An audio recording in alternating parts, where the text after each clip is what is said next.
গত ১০ বছর আগে বেগম খালেদা জিয়া একটি সভায় বলেছিলেন, শেখ হাসিনা একদিন দেশকে ধ্বংস করে দিয়ে যাবে ও প্রতিশোধ পরায়ণ হবে। সেই ভবিষ্যৎবাণী যেন সত্যি হলো।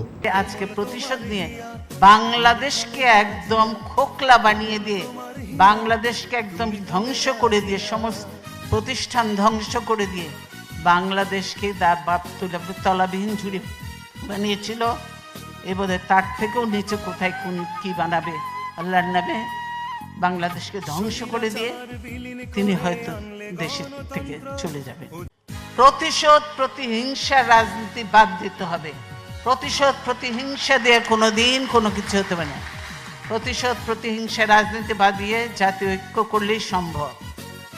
এখানে একটু আওয়ামী লীগ আর বিএনপির মধ্যে পার্থক্য। বিএনপি সবসময় জাতীয় ঐক্য, প্রতিশোধ প্রতিহিংসার ঊর্ধ্বে সকল নিয়ে কাজ করতে চায়।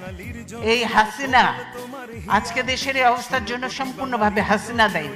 কারণ হাসিনা, এই যে আমি শ্রদ্ধার সঙ্গে স্মরণ করব, বিশিষ্ট সাংবাদিক ছিলেন, বিবিসির সংবাদদাতা ছিলেন সিরাজুর রহমান সাহেব, তাকে আমি শ্রদ্ধার সঙ্গে স্মরণ করছি।